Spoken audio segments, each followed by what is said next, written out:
Speaker, I rise today to represent the concerns of Kentucky's 6th Congressional District business, education, and nonprofit leaders who will be negatively impacted by the Department of Labor's final rule on overtime pay. These new regulations will have a crippling effect on businesses' ability to create jobs and even continue operations in our already tough economic climate. Today, I want to share some stories from my constituents who are among the millions of Americans whose businesses and educational institutions and nonprofits will be significantly harmed by the Department of Labor's final rule. Darshana Patel, a first-generation American who immigrated to Kentucky from India, sat in my office with tears in her eyes, voicing concerns to me about the impact of the overtime rule on the 3 hotels that she worked hard to build and own. As a result of the high costs of the rule, Mrs. Patel's small business will be forced to demote a manager who has worked with her for 14 years to an hourly position on December 1st. She also worries that she will have to let go some of her employees. She says she will be forced to take these drastic actions because with this rule, she will have to come up with about $25,000 per property, money that she did not budget for.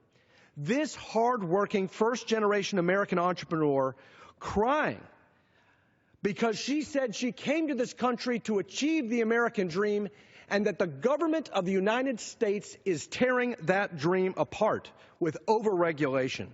According to the Association of Hotel Owners, more than half of hotel managers in the United States start in entry-level positions.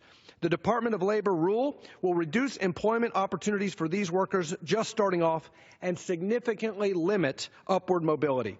The Department of Labor's overtime rule will also negatively impact educational employment opportunities at our colleges and universities.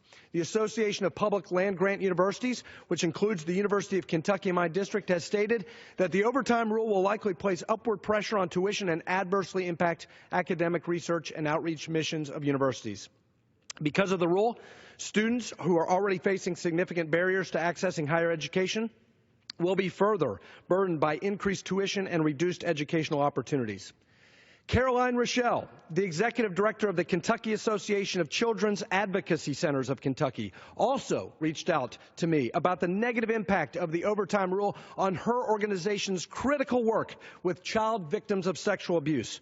To avoid penalties under the overtime rule, many clinics that provide vital exams and treatment to sexually abused children will be forced to reduce the hours of salaried workers while supplementing those lost hours by overworking other employees. This will result in lower quality care, longer wait times for children to receive the critical treatment they need after facing such horrific trauma. While the Department of Labor bureaucrats claim that the overtime rule will improve economic conditions for middle-class employees, this onerous regulation on businesses and educational institutions and nonprofits will have the exact opposite effect by reducing job opportunities and limiting hours for many workers. And nonprofits and universities doing critical work in our communities will be forced to reduce the reach of their efforts as a result of these burdensome regulations. Mr. Speaker, in 2015, regulations cost us $0.9 trillion in lost productivity and growth. At a time when job creation and small business growth are critical to our recovering economy, the Department of Labor's final regulation will be detrimental for millions of hardworking Americans. This regulation, like so many other regulations in the avalanche of red tape coming out of the Obama administration, hurts the very people that they claim that they're trying to protect and that they're trying to help. Nearly 8 years after the Great Recession, Americans are stuck in the slowest and weakest economic recovery of their lifetimes. And the reason is simple. This administration is burying the American economy in red tape. Enough is enough.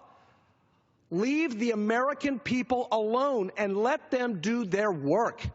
Thank you, Mr. Speaker. I yield back the balance of my time.